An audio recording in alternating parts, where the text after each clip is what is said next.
The birthday cake stood untouched when Elena Harrington realized that not a single family member, executive, or friend had walked through the door.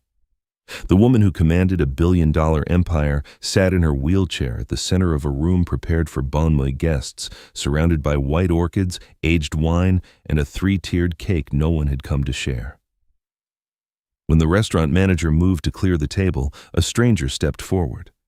Nathan Brooks, a single father fixing a stuck door down the hall, who pulled out 2 chairs, looked at her steadily and asked, "Would you mind if we sat with you?" He didn't know that question would make him a target. Stay until the end to find out why those 2 chairs shook an entire empire down to its foundation. The Halston Grand occupied Bay floors above the city's financial district, and its rooftop restaurant was considered one of the most exclusive venues in the state. The kind of place where a reservation required a waiting list and a name that meant something in the right circles. Elena Harrington had not reserved a table for the evening. She had rented the entire private dining room, a sweep of floor-to-ceiling glass overlooking a glittering skyline, draped in white linen and set with bon mot place settings that gleamed under warm chandelier light. The flowers were fresh white orchids flown in from a grower in Hawaii. The wine had come from a small Napa vineyard that produced fewer than high-end bottles a year. And the 3-tiered cake, vanilla sponge and dark chocolate ganache, had been ordered from a pastry chef whose pricing required a separate conversation. Every detail was perfect, and not a single person had come to enjoy it. Elena had checked her phone so many times in the past chinmoy minutes that the silence from Julian, from Lydia, from the 3 board members she had personally invited, landing harder with each refresh. Her assistant had offered the explanation that traffic was unusually bad that evening. The construction near the bridge was backing up the main arteries, and Elena had nodded once and said nothing because she understood this kind of silence well enough to know it was not a coincidence. She had built her career on reading patterns, in market data, in engineering specifications, in the body language of people who smiled at her while waiting for her to fail. And the pattern of bon mot empty chairs on the night of her ba mui tam birthday read with unmistakable clarity. The accident mui tam months ago had taken the use of her legs, and she had fought her way back to the conference table with the same discipline she had applied to every other problem in her life. But the people who had once feared her had learned, in her absence, how to organize their distance. Nathan Brooks was not supposed to be on that floor at all. He had taken the job, a repair on a warped oak door that led from the corridor into the private event space, because the Halston Grand was a long-standing client, and because Sophie had agreed to meet him afterward for dinner, and because the work itself was simple enough that he could finish it in under an hour and still have time to wash his hands before the food got cold. He had been kneeling beside the doorframe with a hand plane and a strip of sandpaper when the soft clink of glasses being cleared from an untouched table drifted through the gap, and something in the sound, unhurried, apologetic, the particular rhythm of service staff removing things that had outlasted their purpose, made him. He looked through the narrow opening without intending to, and he saw her.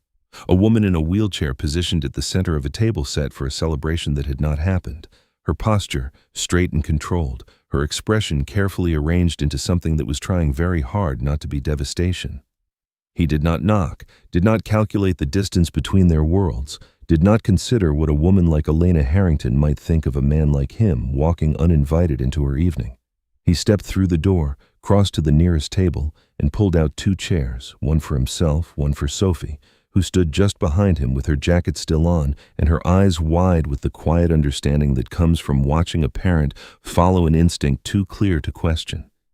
He set them across from Elena, close enough that she would have to look at him, and said simply and without apology. Elena studied him the way she studied everything that arrived without warning, with attention and suspicion in equal measure, and told him plainly that she had not asked for company and did not need anyone's pity.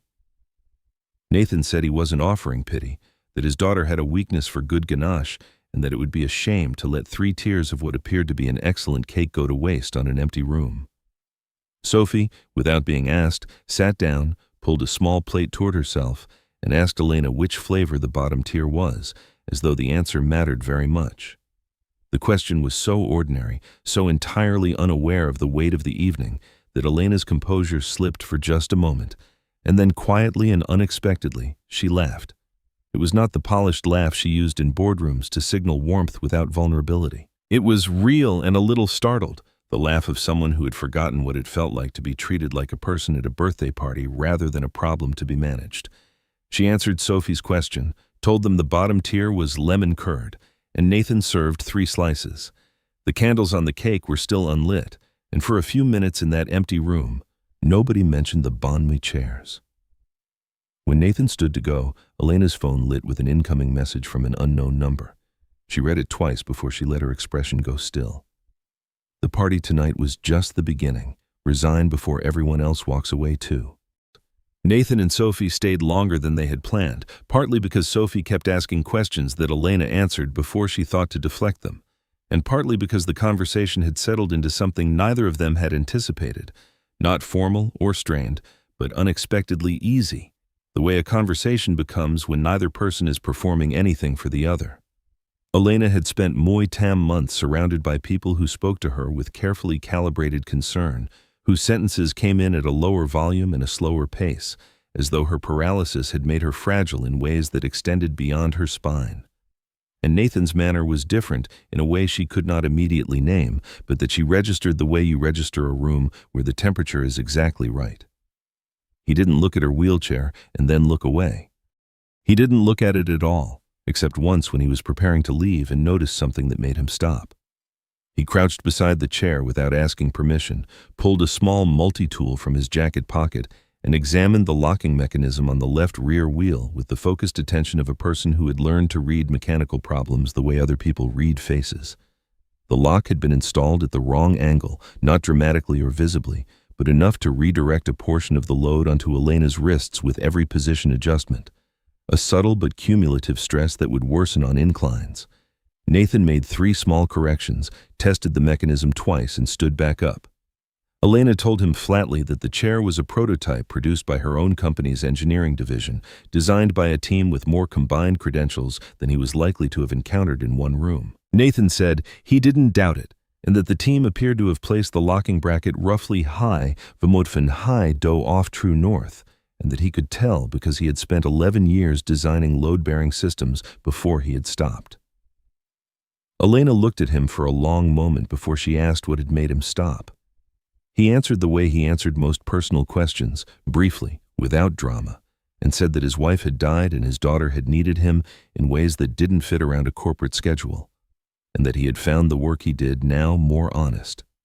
He didn't explain further, and Elena didn't press, but she filed the information somewhere that mattered. The following morning, she discovered the true reason behind the empty room. Every guest on the evening sent from her assistant's company account at a time when her assistant was documented as having been across town at a vendor meeting. Her assistant denied sending the message with a conviction that Elena believed immediately because she knew the architecture of the action.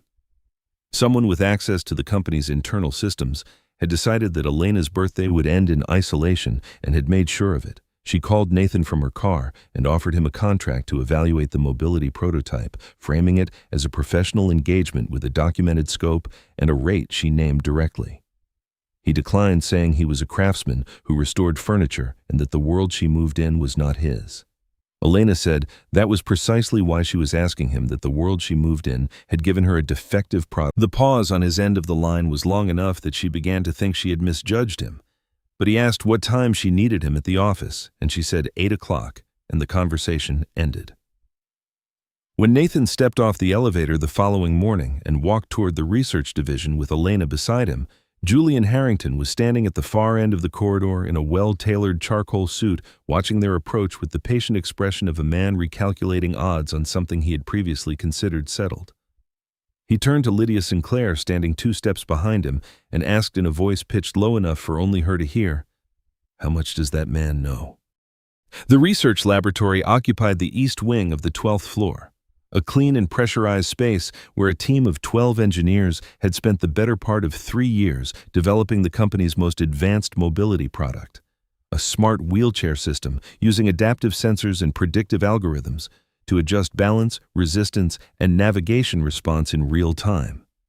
It was on paper the most ambitious thing Harrington Dynamics had ever attempted, a product that would allow the company to move from manufacturing support equipment to leading the entire category, and it was scheduled to be presented to a room full of investors and healthcare partners in Moy days.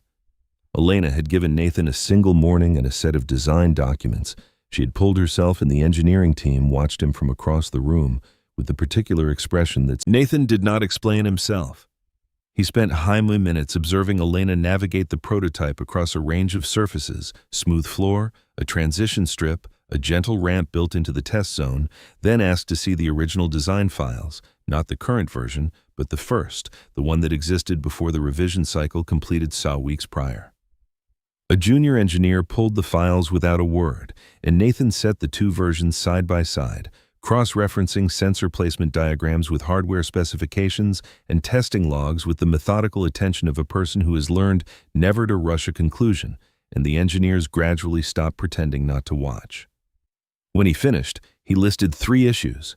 The wheel lock mounting had been repositioned from the original specification by a margin. The balance sensors had been recalibrated to prioritize performance metrics recorded under ideal conditions rather than the variable surfaces actual users encounter daily. And the central control logic had been weighted towards smooth, impressive performance in a demonstration room at the expense of reliable function in ordinary life. He noted, carefully and without accusation, that these 3 changes had not existed in the original design, and that someone had altered the product specifications within the week window between the final design review and the current build, and that the alterations were not the kind of accumulated drift that came from iterative testing, but deliberate choice, not archived, not encrypted, but removed entirely.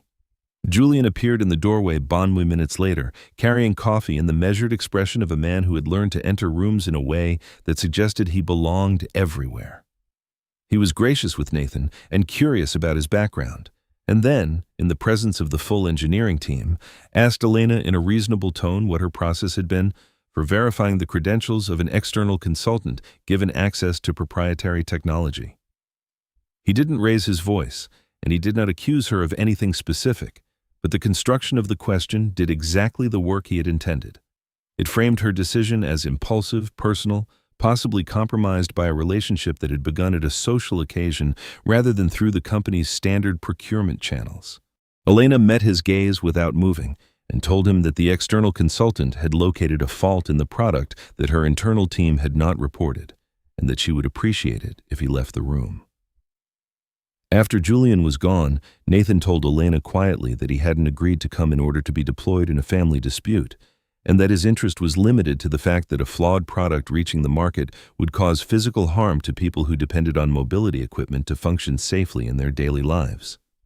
Elena looked at him for a long moment and then said that after the accident, everyone around her had begun speaking more slowly, choosing simpler words, carrying expressions that communicated more sympathy than belief, as though the failure of her spine had somehow transferred to her mind, and that she had spent months trying to prove otherwise, which was exhausting in a way she hadn't admitted to anyone. Nathan said, "You don't need to prove you're still a person to anyone in this room." Something in the distance between them changed after that, though neither of them named it. That night, Nathan returned home to find a plain envelope tucked under the windshield wiper of his truck. Inside was a photograph of him and Sophie leaving the Halston Grand the previous evening, and below it, a single typed line: "Stay away from Elena Harrington, or your daughter will pay for your curiosity." Nathan did not sleep that night, and he did not call Elena because telling her would have required admitting that someone inside her world had extended a threat toward his family. And admitting that would have given her an opening to do what people with her resources inevitably did: deploy a solution, arrange protection, make Sophie part of a problem she didn't know existed. He returned the access card to the front desk before business hours began, left a brief message with Elena's assistant saying only that the engagement wasn't a fit, and drove home. He told himself it was clean. It wasn't. Elena called before he reached the end of the block.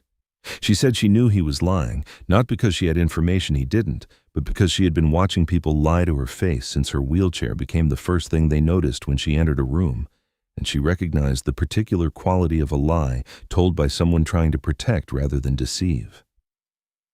Nathan said only that he had a daughter to think about. Elena's response came with a quietness that cost her more than she showed. She told him that he sounded like everyone else, willing to be present when things were easy and willing to disappear when they became complicated, and that she had hoped he was different. Nathan said the difference was that he wasn't leaving because of her wheelchair, her wealth, or her temper, and then he told her about the photograph. The silence that followed was different from the silences he had encountered before. Not the controlled quiet of a composed woman deciding how to respond, but the stillness of someone who had received information they had been half expecting and had not wanted confirmed. Elena offered him a security detail for Sophie, 2 people, discreet, positioned to look like nothing at all. Nathan said no. He said that Sophie was Moi Chin studying something she loved, that she was going to go to class and come home and live her life without knowing that she had been photographed as a warning. Because the moment she knew the fear would start, and he had watched fear reshape a person before, and was not going to let it near his daughter. Elena said that refusing her protection was not the same as solving the problem, and Nathan said that involving himself further in the problem was what had created the danger in the first place. They argued, not loudly but thoroughly, the kind of argument between 2 people who are both right about different things. And when it ended without resolution, Nathan drove home, and Elena turned to the one thing she could do with precision. She pulled up the building security footage from the night of her birthday. She found the gap was in high Moi Bay foot of corrupted footage in the corridor connecting the private dining suite to the administrative wing, beginning at Tamgio Bon Moi Ba foot in the evening. Long enough for someone who knew the building well to access her assistant's workstation without being recorded. She cross-referenced the maintenance log for the security system and found the disruption had been approved through the facilities management portal under an administrative account. The account belonged to Lydia Sinclair. Elena sat with that information for a long time before she called Lydia directly, not through an assistant, not from a company line, and asked simply whether she had authorized the camera disruption. Lydia did not deny it. She said it had been a measure of assessment, that the board had been watching closely since the accident, and that Elena's association with an unvetted outsider was precisely the kind of evidence that would be used against her at the governance review scheduled for the following week. When Elena asked who had initiated the review, Lydia said the formal request had come from Julian, and that it had already collected enough supporting signatures to proceed regardless of what Elena could refute in the time remaining. Lydia paused at the office door before she left, turned back, and said in the tone of someone delivering a fact rather than a threat, "The accident took your legs. This vote will take the rest of your name." Elena had not allowed herself in Moi Tom months to consider the possibility that the accident had been anything other than mechanical failure. The police report was thorough, the insurance investigation had concurred, and the sensor defect that caused her car's stability system to fail on the wet expressway was attributed to a manufacturing variance documented in a limited recall affecting several hundred vehicles. She had read the report 4 times, met with the investigators, and accepted the conclusion because the alternative, that someone close to her had known the risk and done nothing, was a thought she had not been ready to hold. She was ready now. Moi Tam months earlier, in the 2 weeks before the accident, she and Julian had argued sharply over a proposed acquisition. A mid-sized component supplier called Vestrum Dynamics had been quietly brought to the board's attention by Julian, framed as a strategic opportunity to bring key manufacturing in-house and reduce supply chain exposure. Elena had reviewed Vestrum's safety compliance record and found 3 unresolved notices from federal regulators, 2 of which related to sensor calibration failures in their output component. She had not connected these events because grief and recovery do not leave room for pattern recognition, and because the people she had trusted most had been standing in her hospital room telling her how lucky she was to be alive. She drove to Nathan's workshop that afternoon without calling ahead, found him planning the edge of a walnut panel, and told him everything. The timing, the acquisition, the component supplier, the sensor type that had failed in her car. Nathan set down his tools and listened the way he worked, carefully and without rushing the conclusion. He said he wasn't able to tell her that the coincidence meant what she thought it meant, and that she needed something stronger than timeline alignment before she brought it anywhere. Then he agreed to help because the alternative was leaving her to carry it alone, and because he had already spent enough nights thinking about that photograph under his windshield wiper to know that distance from this woman's life was not actually available to him anymore. They spent the following 2 days going through records Elena had stored on a personal device she had never connected to the company network. Original design files, component invoices from before the acquisition vote, internal testing reports generated under her direct oversight. Nathan brought the same methodical attention he had given to the wheelchair prototype, not looking for something dramatic, but for a specific technical signature, a code string embedded in the calibration parameters of the balance sensor. He found it in 3 places: the sensor firmware used in the prototype, the calibration specification in Vestrum Dynamics product catalog, and a procurement memo in which Julian had pressed for expedited approval of the supplier relationship before Elena's review was complete. The picture was not complete enough to prove that Julian had caused the accident. What it showed was that Julian had received safety compliance documents predating the crash by weeks, had been informed of the sensor risk, had continued to advocate for the acquisition, and had said nothing to the woman driving a vehicle that contained a component from a flagged batch. Nathan said it plainly: Julian had not pulled a wire, had not caused a brake failure, or cut a cable. They were sitting in the workshop, Elena holding a chisel she had picked up without thinking, and Nathan fitting a replacement tenon into a chair joint, when she said quietly that she had been afraid for the better part of a year that no one would ever want her for herself. Not for her name, not for the company, not out of obligation or sympathy, just for her. Nathan didn't answer immediately. When he did, he said that he had pulled out 2 chairs in an empty restaurant because a woman was sitting alone at her own birthday, and that it had had nothing to do with Harrington or mobility or anything with a dollar value attached to it. He said he had seen a person who needed company and had sat down. Before Elena could respond, her phone showed a notification from Marcus Whitaker's office. The governance review had been moved to 7 the following morning, bon mutam hours ahead. The boardroom of Harrington Dynamics was a room designed to communicate permanence, dark wood paneling, 12 leather chairs around a custom-built table, the family name embossed into the glass above the main entrance in letters that had never been questioned. By Bejo Muilam food in the morning, every seat was filled. Major shareholders, independent directors, 2 outside legal advisors retained by Julian and Marcus Whitaker, at the head of the table, wearing the expression of a man who had convinced himself that what he was about to do was a matter of institutional responsibility rather than personal preference. The room had the particular quality of a space where a decision has already been made, and the meeting exists to provide the decision with documentation. Julian's presentation was methodical and unhurried. He presented 4 lines of evidence. First, the prototype's documented defects attributed to a breakdown in oversight during Elena's tenure. Second, a chart of the company's stock performance since the accident, which had declined and which he framed as a reflection of investor confidence in the company's direction. Third, the decision to introduce an external consultant to a restricted access research environment without a formal vetting process. And fourth, a summary he described as a pattern of emotionally driven decision-making in the months following her return to the office. To Besin, Lydia then distributed a folder containing photographs taken from a distance in the Halston Grand's private dining room. Elena and Nathan sharing cake. The image cropped to emphasize its informality, alongside a caption noting that Julian concluded by saying that he took no pleasure in the proceeding, that Elena was family, that the accident had caused her more than any of them could fully understand, but that the company deserved leadership equal to the challenges ahead. Elena did not rebut the presentation point by point. She introduced Nathan to the room and said plainly that he was the person who had identified a deliberate manipulation of the company's most important product before it reached high-trum investors and a market of patients who depended on mobility equipment to function safely in their daily lives.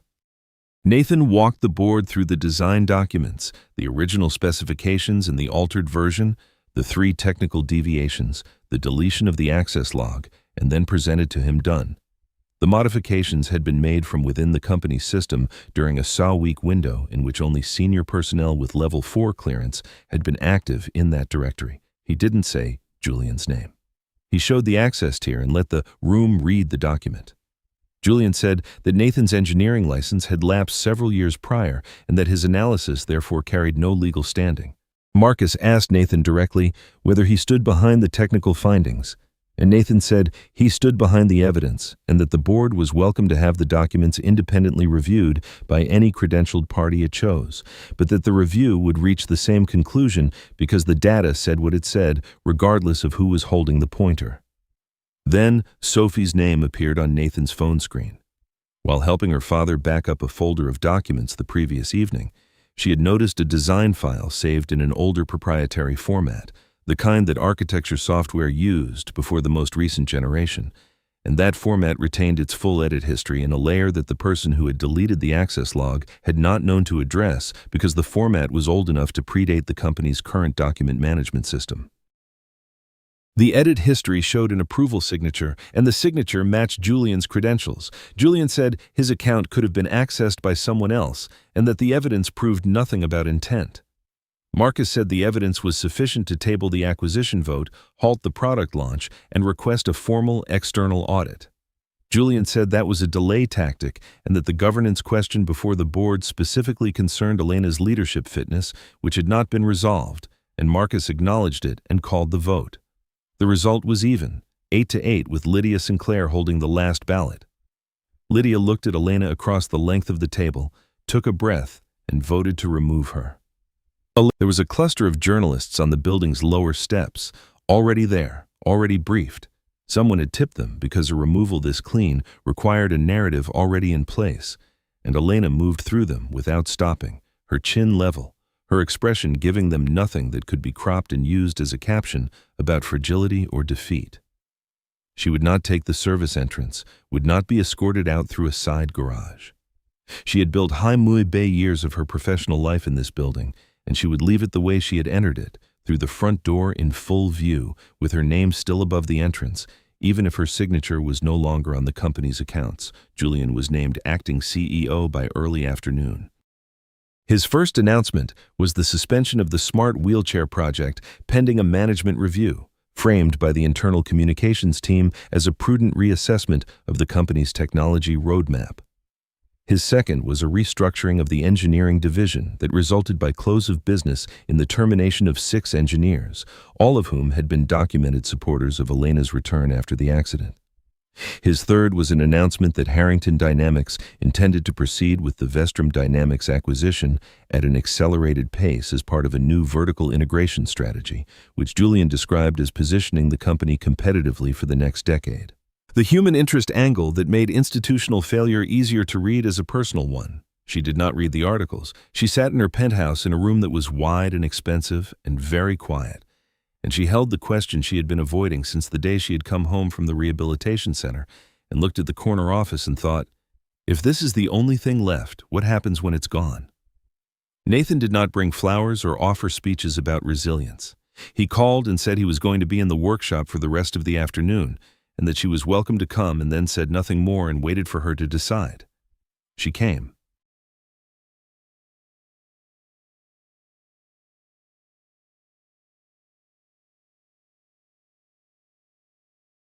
He had cleared a long workbench and placed on it the materials for a project he had been thinking about since the evening at the restaurant, a chair designed for someone whose upper body did the work that most chairs assumed would be distributed through the legs, not a medical device labeled with the vocabulary of limitation, but simply a well-made, well-considered piece of furniture built for a specific person's actual body.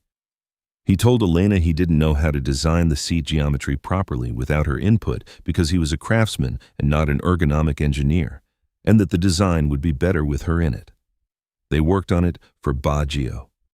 Elena had opinions about load distribution that were more precise than Nathan had anticipated, and she had access to human factors data in her personal files, and somewhere in the middle of an argument about the angle of the armrest, she noticed that she had not thought about the board vote for the better part of an hour. She said at one point that Harrington Dynamics had spent years designing products based on what investors found compelling in a demonstration room rather than what users needed in an ordinary day, and that she had always known this and had not fixed it because fixing it would have required admitting that the company's best-known products were built more for the people who paid for them than the people who used them. Nathan said that was worth fixing now. It was Nathan who found the financial threat, Bang-A later tracing the corporate structure of Vestrum Dynamics through public registration documents. The acquisition would route a substantial portion of the transaction value through a holding vehicle called Sinclair Strategic Holdings, registered in Delaware with a beneficial ownership structure that led through two intermediate entities to a family trust that Lydia Sinclair had established years prior. Lydia had not cast the deciding vote as a favor to Julian.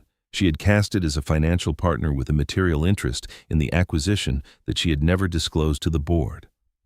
That evening, Lydia called Elena from a number Elena didn't recognize and said, "If you want to know what really happened to your car, come alone." Elena came along, or nearly. She had told Nathan where she was going and at what time, and agreed to check in every balmy foot, because the difference between courage and recklessness was sometimes just— The meeting was at the Halston Grand in the same private dining room where bonmy chairs had stood empty. 3 weeks earlier, the space now returned to ordinary use and stripped of everything that had made it a celebration that never happened. Lydia was already there when Elena arrived, seated at the window without a drink, wearing the expression of someone who had made a calculation and arrived early to signal that the math had been hers from the start. She told Elena the truth in pieces, beginning with what she had decided was safe to admit. She had authorized the security camera disruption. She had helped Julian build the case that Elena's judgment had been compromised since the accident, providing him with documentation of meetings and decisions reframed as evidence of instability. She had been promised a position in the restructured company and had come to understand within the past high hours that Julian intended to position her as the sole architect of Elena's removal and leave her exposed while he walked away with the outcome. Lydia said she was not interested in serving as anyone's disposal mechanism. None of this, she said, was the part that mattered most. What mattered most had happened months ago, days before the accident. Julian had received a safety compliance report from Vestrum Dynamics as part of the acquisition due diligence, a report identifying a calibration failure in a sensor component across several production batches, including the batch that had supplied the manufacturer of Elena's vehicle. The report had been forwarded to Julian directly. He had not told Elena that her car contained a sensor from a flagged batch. He had held the information for days while the acquisition negotiations continued because the recall would have killed the deal, and the deal was worth a number that to Julian apparently outweighed the calculation of what might happen to his cousin on a wet expressway.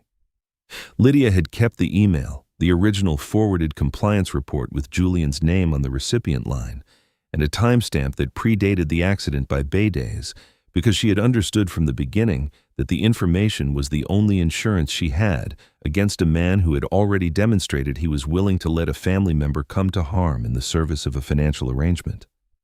Elena told Lydia that she was recording the conversation. Lydia said she knew. Elena said she would not promise forgiveness, that what Lydia had done was not the kind of thing that dissolved neatly into a larger narrative about competing interests, and that the only thing she was prepared to offer was an honest accounting. When the truth was presented, Lydia's role in it would be accurate, not minimized, and not inflated. Lydia handed over the email. She agreed to appear before the board. They arrived at Julian's acquisition signing 3 days later. Elena, Nathan, Lydia, and 2 independent attorneys carrying copies of the documentation, and the room went quiet the way rooms go quiet when the thing everyone has been maneuvering around suddenly sits down at the table without an invitation. Marcus Whitaker read the email, reviewed the design modification history, and traced the beneficial ownership chain for Sinclair Strategic Holdings before he suspended Julian, canceled the signing, and called for a full independent investigation. Julian looked at Elena and said she had staged everything to reclaim power. Elena told him very calmly that she hadn't come to take back the chair. She had come to make sure he didn't get to keep sitting in it. The board voted to restore her position before the business day ended. She declined. She returned the following morning with conditions. Harrington Dynamics' board would be restructured to include an independent safety oversight committee with authority to halt any product launch until a full user panel review was completed. A standing advisory group of actual product users, people who relied on the company's devices in their daily lives, would be embedded in the development process from the earliest design stage forward. The board accepted all 3 conditions, and then they asked her to come back as CEO, and she said yes, Not because the title mattered in the way it once had, not to restore a name or prove something to the people who had voted to remove her, but because the work itself mattered, and because she was better at it than anyone else in the room, and she had stopped pretending otherwise. Nathan accepted the position of Director of User Experience Design, a title Elena invented specifically to describe a job that did not previously exist at the company, on the condition that she agreed in advance and in writing that he had the right to contradict her in any meeting at any time without it affecting his employment. She signed the clause herself, and Julian faced formal proceedings on 3 counts: financial fraud in the structuring of the Vestrum acquisition, suppression of a federally required safety disclosure, and coordinated shareholder manipulation. And the proceedings moved through the system with the unhurried certainty of things that have been thoroughly documented. Marcus Whitaker, who had voted against Elena based on information he had received in good faith from people operating in bad faith, delivered a written statement acknowledging the failure of his oversight and submitted his resignation. The board replaced him with a chair who had spent years running a patient advocacy foundation. 1 year after the birthday that no one attended, Elena turned Ban Mui Chin. She did not rent a room for Ban Mui. She did not hire a pastry chef whose pricing required its own conversation. She asked Nathan to choose the venue and told him her only requirement was that it be small and real and free of people who attended things like this in order to be seen attending. He chose the workshop, not as it had been when she had first walked into it, but as it had become over the past Muay Thai months, a room renovated into a shared design studio used during the week by a rotating group of engineers and craftspeople working on the distinctive products, but only a small number of people selected for the quality of their honesty rather than the size of their stake.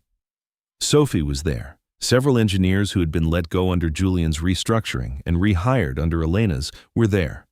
2 members of the user advisory panel, people who depended on Harrington products in their daily lives and had spent the past 8 months telling the company what wasn't working, were there. And at the center of the room, placed on a cleared section of the main workbench, were 2 chairs. They were the same 2 Nathan had pulled from a corner of the Halston Grand's dining room on the night of her 38th birthday. The chairs the restaurant had flagged for disposal because one carried a cracked leg, which Nathan had asked to take rather than see them thrown out. He had spent 3 weekends restoring them. The cracked leg rebuilt with a mortise and tenon joint cut from matching walnut. The grain refinished until it held weight the way it was always meant to. They did not look repaired. They looked as though they had always been exactly what they were. She arrived early and found him standing beside them. He pulled one out for her without ceremony, the way he had done it the first time, not with a bow or a production. Just the simple, unhurried action of a person making room for someone else. And she settled into it. And he moved toward the other, and she put her hand on the armrest of the one beside her before he could take it. She told him that she had been thinking about that first night, about how he had thought he was pulling out 2 chairs, but what he had actually done was remind her that choosing to stay beside someone when every easier option was available could be its own kind of door. Nathan looked at her, at the room, at the people gathered in it, at the 2 restored chairs standing where Ban Mui empty ones had once made a statement about a life full of the wrong things. And he asked her, quietly and without drama, "Can I keep sitting beside you?" Elena looked at the chair he had placed for her, the same chair rebuilt, its cracked leg repaired and its surface refinished until it held weight the way it was always meant to, and said, "This seat has always been yours." Usanat. The room that had once been set for 40 and held no one now held exactly the people who had chosen to be there, and in the center of it, 2 chairs that had stood empty at a party for 40 were occupied at last.